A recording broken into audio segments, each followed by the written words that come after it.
Bonjour, ici le pasteur Joël Spinks et bienvenue à l'émission Vie de foi. Aujourd'hui, nous parlons de la gloire de Dieu et nous parlons du rôle de la louange et de l'adoration dans la gloire. Si on veut vivre la gloire de Dieu, nous devons savoir comment louer le Seigneur et l'adorer. Donc aujourd'hui, c'est la deuxième partie de ce même thème précis sur la louange et l'adoration. Donc on va juste récapituler un peu ce qu'on a vu dans l'émission précédente. Donc comment pouvons-nous nous approcher de Dieu? Bien, on devrait s'approcher du Seigneur avec des louanges. C'est ce que nous avons vu dans notre émission précédente. Dans le psaume 104, il est écrit « Entrez dans ses portes avec des louanges, dans ses parvis avec des cantiques, célébrez-le, bénissez son nom. » Donc, nous allons louer le Seigneur pour qui il est. Amen. Donc, une autre chose qu'on a soulignée dans notre émission précédente, c'est qu'on devrait être capable d'entendre notre voix lorsque nous sommes en train de le louer. Plusieurs personnes disent, bien moi, je loue le Seigneur à l'intérieur, au fin fond de moi-même. Mais bibliquement, la Bible nous dit, dans Ésaïe 62 et au verset 6, « Vous qui vous souvenez du Seigneur, ne gardez pas le silence. » Et le Seigneur voulait tellement qu'on comprenne l'importance d'ouvrir la bouche que nous retrouvons dans Hébreux 13, verset 15, « Par lui, offrons sans cesse à Dieu un sacrifice de louange, c'est-à-dire le fruit de lèvres justement, qui confesse ou qui célèbre son nom. » Donc, on va ouvrir la bouche et dans le psaume 26, verset 6, je vais te dire merci à pleine voix et raconter toutes tes actions magnifiques. Donc, on a souligné l'importance d'ouvrir la bouche. Et puis, je pense qu'on va mentionner ou préciser ce besoin quand on est dans l'Église locale, parce qu'à la maison, on peut se sentir plus libre, on est peut-être moins intimidé de louer le Seigneur dans notre maison tout seul. Et c'est quand on se retrouve à l'Église, des fois les gens sont plus timides, donc ils ne disent rien. Des fois, les gens ne chantent même pas. On regarde et on est vraiment comme préoccupé avec les personnes qui nous entourent. Mais à la maison, des fois, on est plus libre, on va chanter et on va louer Dieu à la maison.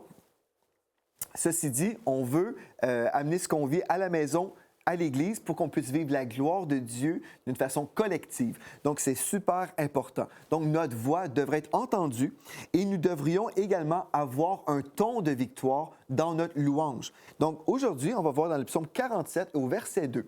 Psaume 47 et au verset 2, à partir de la Bible du Sommeur, « Vous, tous les peuples, battez des mains, poussez vers Dieu des cris de joie, ou dans la King James, criez d'une voix triomphante. » Donc, quand nous louons le Seigneur, bien, on devrait avoir un ton de victoire, un cri de joie.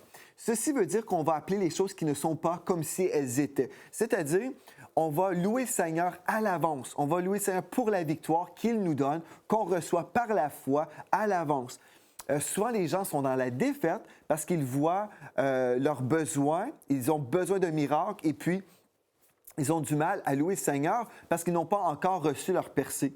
Mais si vous comprenez que dans votre louange, vous pouvez louer le Seigneur à l'avance et c'est alors que vous vivrez votre percée parce que vous êtes dans la foi et lorsque vous criez vers l'Éternel avec des cris de victoire, des cris triomphants, bien là, d'une voix triomphante, ce qui va se produire, c'est que Dieu va changer les choses dans le monde spirituel et vous vivrez votre percée dans le monde naturel.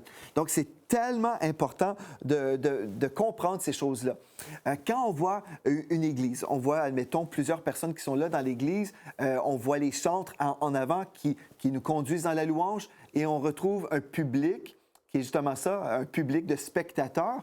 On réalise à ce moment-là qu'il y a un grand problème. Et récemment, j'ai dû exhorter notre assemblée parce que j'ai remarqué que les gens se fiaient beaucoup à l'équipe de la louange. Donc, on avait mon épouse, le frère Gwen qui conduisait les chants et les gens pouvaient devenir spectateurs. Oui, on a une belle équipe, mais comme j'ai prêché récemment, c'est pas parce qu'on a une belle équipe de louange qu'on devrait juste regarder. Non, on devrait louer le Seigneur. Et puis, j'ai vraiment exhorté notre assemblée. Et peut-être, vous avez besoin de cette exhortation-là. Peut-être vous allez à l'Église et puis vous écoutez et vous êtes spectateur. Mais Dieu ne veut pas qu'on soit spectateur. Il veut qu'on soit des adorateurs qui adorent le Seigneur en esprit et en vérité. Donc, si on veut vivre la gloire de Dieu, c'est un choix. C'est un choix personnel. Parce qu'on peut continuer à aller à l'Église, on chante au bout de nos lèvres comme ça, et puis on regarde, et on n'a pas vraiment notre attention ou un focus vers le Seigneur. On est plus préoccupé des gens qui nous entourent. On est peut-être timide. On refuse peut-être de louer vraiment le Seigneur. On est vraiment juste comme dans notre routine chrétienne. Mais Dieu veut changer tout ça parce que la gloire de l'Éternel est pour nous. La présence de Dieu est pour nous. Donc, nous devrions louer le Seigneur de tout notre cœur. Ensuite, on devrait vivre des temps d'adoration, donc un temps d'intimité avec le Saint-Esprit. Et ensuite, finalement, la gloire de Dieu descend. La présence tangible du Seigneur vient. Si on comprend ces choses-là, on va vraiment être motivé. On va dire, OK, je veux vraiment persévérer dans ma louange pour arriver à vivre une adoration profonde. Si on réalise que Dieu peut vraiment nous visiter d'une façon révolutionnaire, bien, on va vouloir louer le Seigneur de tout notre cœur. Et quand je considère les choses que j'ai vécues, ce n'était jamais dans un contexte d'une église où les gens étaient juste passifs. Non, mais les gens étaient vraiment engagés dans la louange, dans l'adoration. Et c'est alors que Dieu nous a visités. Et comme j'ai partagé récemment à notre église, je refuse de vivre une vie d'église normale. Je veux vivre le surnaturel. Moi, j'ai soif, je veux vivre beaucoup plus. Et si vous avez soif, bien, gloire à Dieu, vivez le plus dès aujourd'hui. Louez le Seigneur chez vous, adorez le Seigneur chez vous et vivez la gloire de Dieu chez vous. Et si vous dites, oui, mais quand je retourne à l'église, on vit telle ou telle chose, et mon pasteur est comme ci. Vous savez, des fois, on est là, on attend toujours que notre pasteur va agir. Et des fois, les gens ne sont pas juste dans l'attente, des fois, les gens sont également dans la critique. Ils vont se plaindre et dire, bien, notre pasteur ne fait pas ceci ou notre conducteur de louange ne fait pas cela. Mais comprenez ceci, votre conducteur de louange est là pour vous conduire dans votre louange. Donc, vous devriez louer le Seigneur de tout votre cœur et même si cette personne n'était pas là, vous seriez quand même capable de louer le Seigneur. Et votre pasteur peut-être souhaite vraiment vivre la gloire de Dieu et il attend que les gens dans l'Église répondent à l'appel de Dieu. Donc, n'attendez pas que votre pasteur vous encourage tous les dimanches pour lever les mains, louer le Seigneur, faites ceci, faites cela. Non, mais louez le Seigneur de tout votre cœur. Et vous verrez que dans l'Église, il va y avoir un changement. Le climat spirituel de votre Église va changer. Mais on doit passer à l'action personnellement. Des fois, on a eu des personnes à l'Église qui ont pu louer le Seigneur plus fort que d'autres. Et puis, des fois, les gens vont dire, « Ah, ben, est-ce qu'une personne loue le Seigneur d'une façon trop forte? » Et moi, je dirais, si on est préoccupé avec une personne qui loue le Seigneur, nous avons un sérieux problème. Parce que si chaque personne dans l'Assemblée louait le Seigneur de tout leur cœur, bien, gloire à Dieu, on n'entendrait pas une seule personne louer. Vous comprenez? Des fois, il y a des gens qui sont là, qui se sentent inconfortables, mais changeons le climat spirituel. Nous pouvons vraiment prendre une décision aujourd'hui et dire, dimanche prochain, j'arrive à l'Église et je vais louer le Seigneur de tout mon cœur et je veux vraiment vivre un temps puissant dans l'adoration et je veux vivre la gloire de Dieu. Dieu n'est pas celui qui nous empêche. Dieu n'est pas celui qui ne veut pas nous visiter. En fait, on doit prendre une décision personnellement. C'est à nous de se positionner parce que Dieu veut répandre de son onction sur toute chair. Amen. Donc, c'est une chose importante. Donc, quand nous allons louer le Seigneur, nous aurons un ton de victoire, pas de défaite, et un ton de joie. Dans le psaume 118, au verset 15, il est écrit « Des cris de triomphe » ou dans la King James, « La voix de réjouissance et de salut s'élève dans les tentes des justes, la droite de l'Éternel manifeste sa puissance. » Donc, des cris de triomphe. On loue le Seigneur.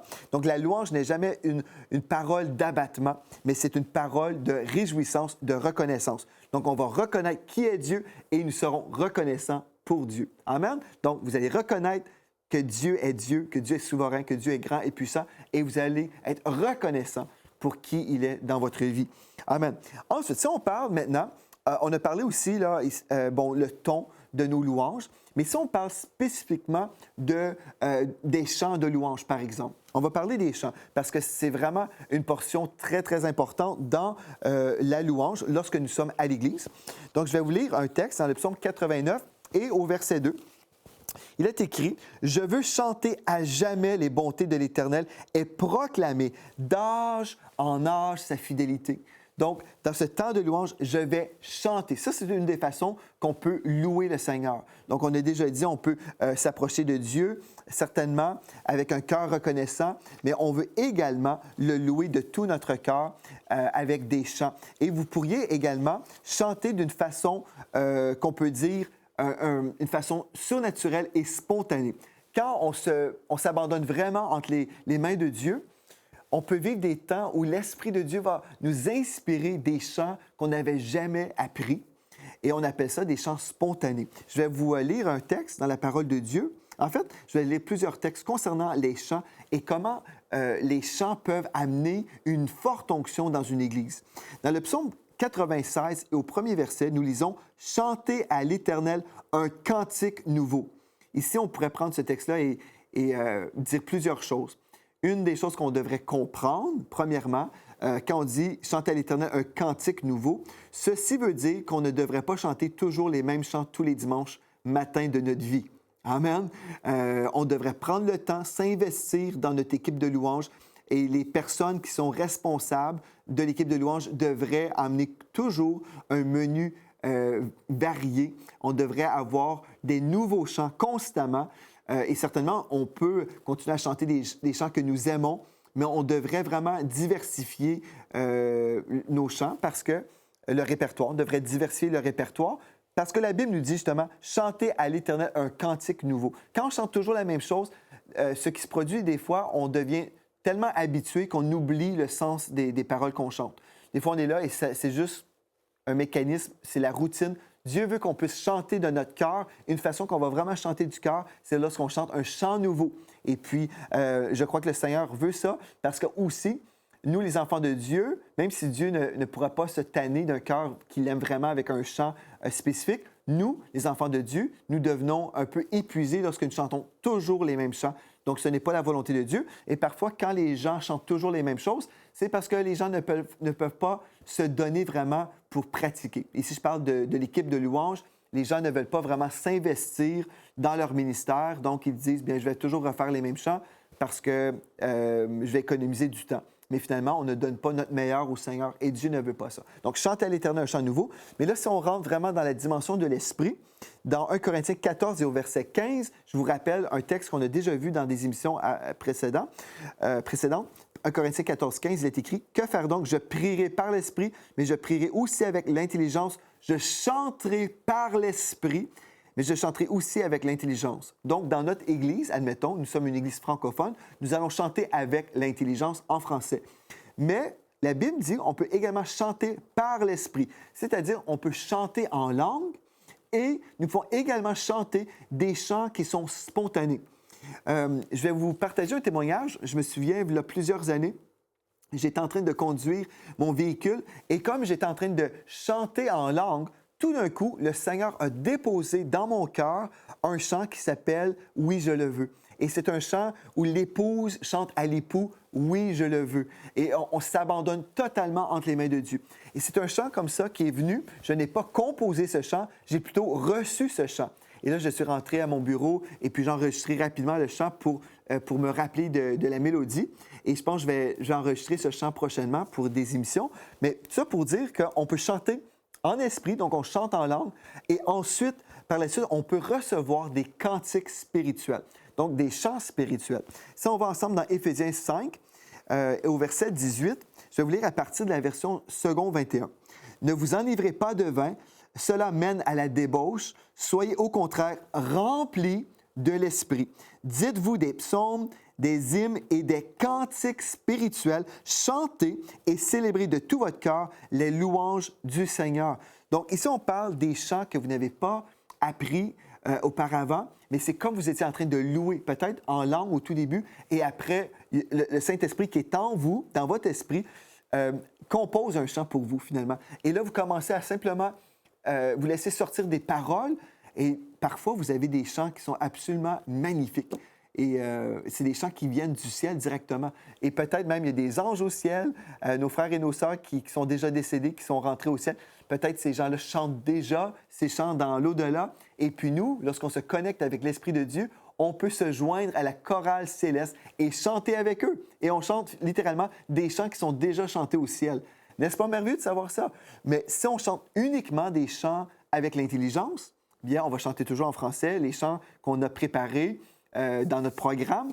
Mais si on se donne le temps entre les chants, où on se met à louer le Seigneur, là où on se met à prier en d'autres langues, finalement, on peut chanter des chants spirituel et c'est tout à fait glorieux.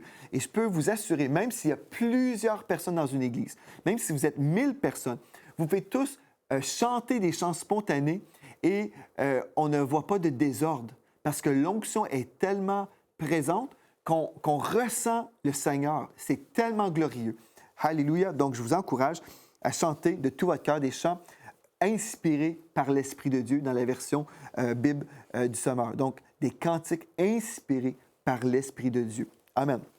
Donc, on parle des choses importantes, comment adorer le Seigneur pour vivre cette gloire-là.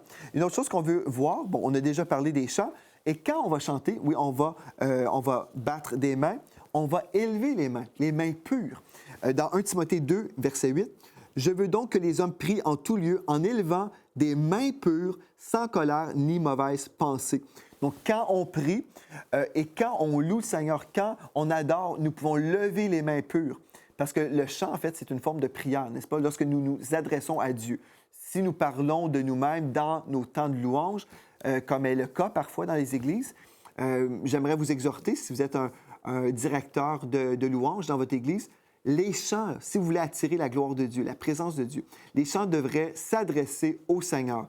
On ne devrait pas parler de nos émotions. Bien, je ressens ceci, je ressens cela. Et puis, souvent, c'est le problème. Nous parlons de nous-mêmes dans nos chants. Mais quand on veut louer le Seigneur et on veut vivre la gloire de Dieu, on va parler à Dieu. On va chanter à Dieu. On ne parlera pas de nous et de notre moi, de notre je. On va parler à Dieu. C'est une chose importante. Je sais, je peux déranger les gens, mais c'est là où on a vécu la gloire de Dieu. C'est dans des moments où on chantait nos louanges, on élevait le nom de Jésus. On n'avait pas honte d'élever le nom de Jésus. Au contraire, on mentionnait, on chantait, on déclarait le nom de Jésus. Vous savez, il y a des artistes chrétiens qui écrivent des chants, qui sortent des CD chrétiens, et puis ils vont essayer de cacher le nom de Jésus. En fait, ils vont supprimer son nom de leur disque, de leur album, et finalement, on dit que c'est un disque chrétien pour essayer de rejoindre les perdus. Bien écoutez, si on a honte du nom de Jésus, on a honte de notre puissance. Quand nous déclarons le nom de Jésus, c'est alors qu'il y a vraiment des changements qui arrivent dans le monde spirituel. On devrait déclarer le nom de Jésus, on devrait élever le nom de Jésus, le célébrer, le proclamer et certainement ne pas avoir honte de ce nom. Si nous sommes chrétiens et nous chantons, nous devrions chanter Jésus. Amen. OK, donc, on lève les mains pures. Il y a des gens qui vont dire « Ah, ben moi, je suis timide, je suis comme ci, comme ça. » On peut avoir nos excuses, mais si nous avons vraiment soif de Dieu, si nous voulons vraiment vivre la gloire de Dieu, nous allons lever les mains. Pas constamment, là, on peut les monter, les descendre, mais comprenez ce que je veux dire. En fait, lorsque je lève les mains, je suis en train d'illustrer une chose importante. Je m'abandonne, Seigneur, entre tes mains. Et moi, je lève les mains pour m'abandonner comme un enfant qui va s'abandonner et qui va dire à son père ou sa mère, « Maman, papa, prends-moi dans tes bras. » Et c'est la même chose qu'on fait. Lorsqu'on se ressent faible, nous sommes faibles en nous-mêmes, mais quand on lève les bras, on dit au Seigneur, « Je suis faible et j'ai besoin de ta puissance. » C'est alors que nous pouvons recevoir la puissance de Dieu.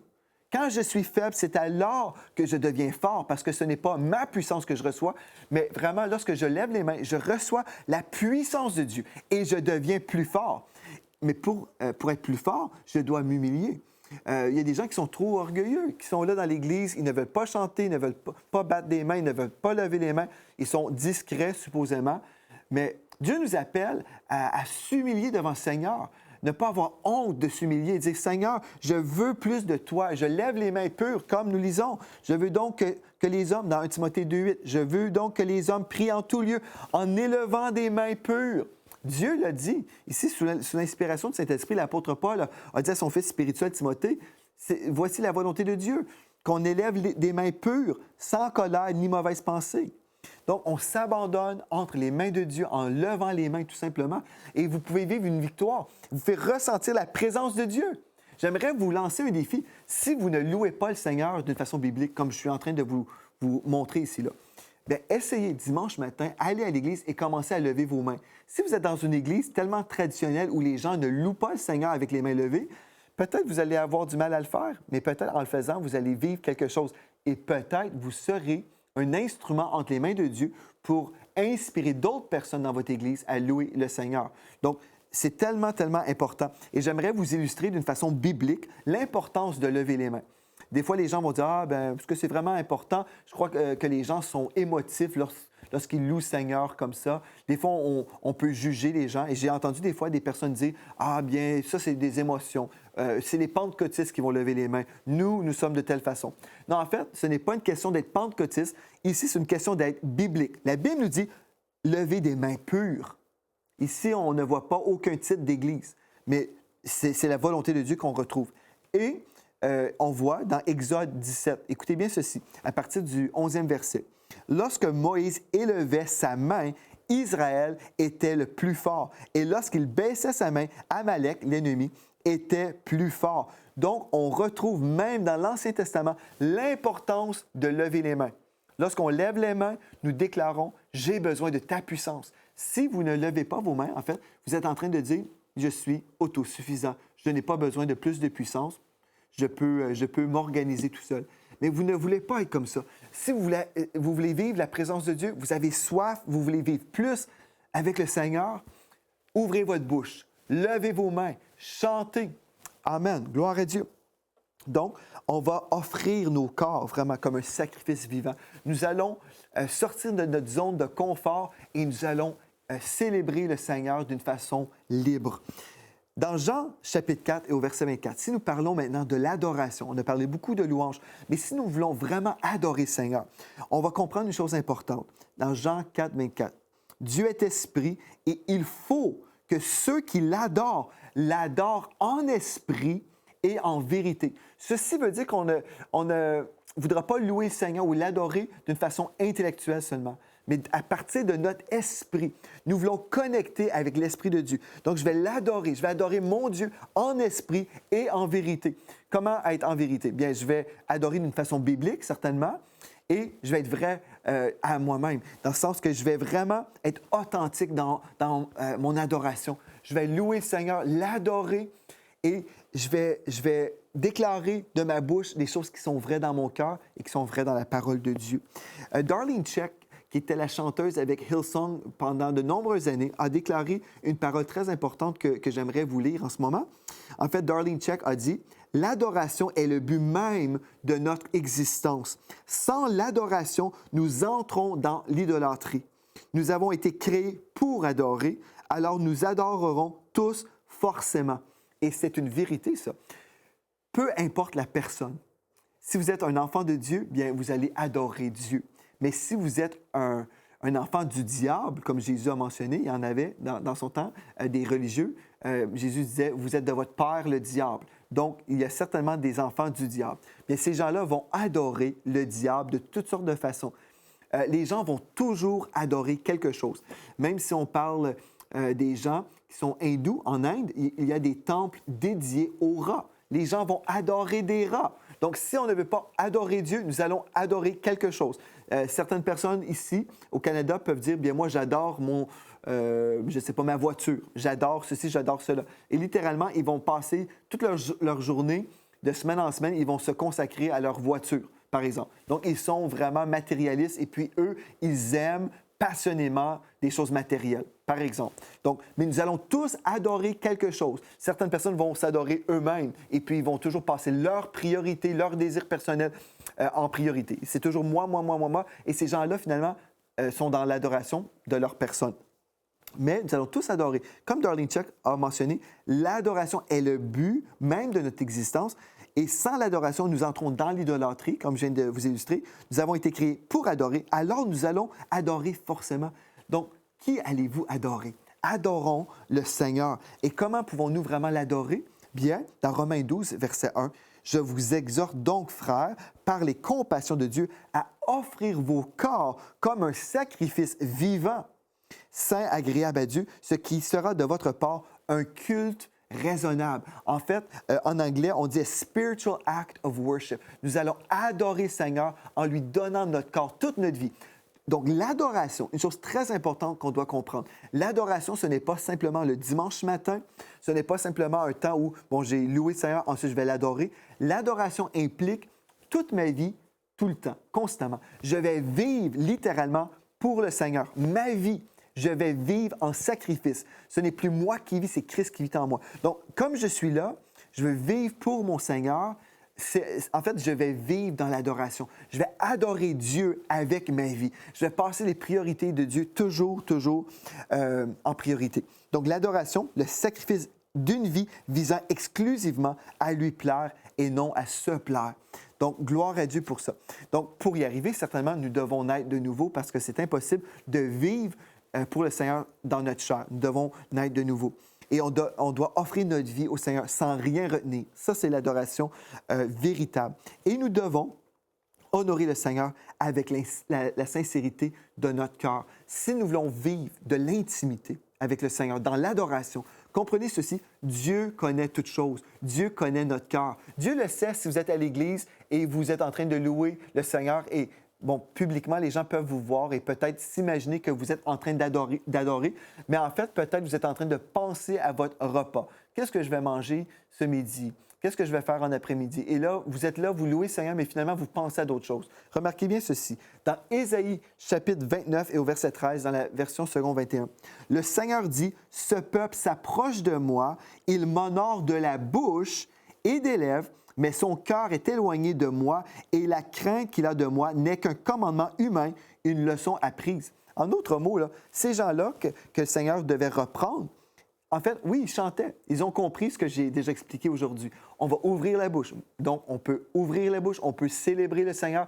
d'une façon extérieure, mais son cœur est éloigné de moi. Donc, notre cœur, notre esprit doit être engagé dans la louange et dans l'adoration. Donc, je vais louer le Seigneur, je vais l'adorer en esprit et en vérité.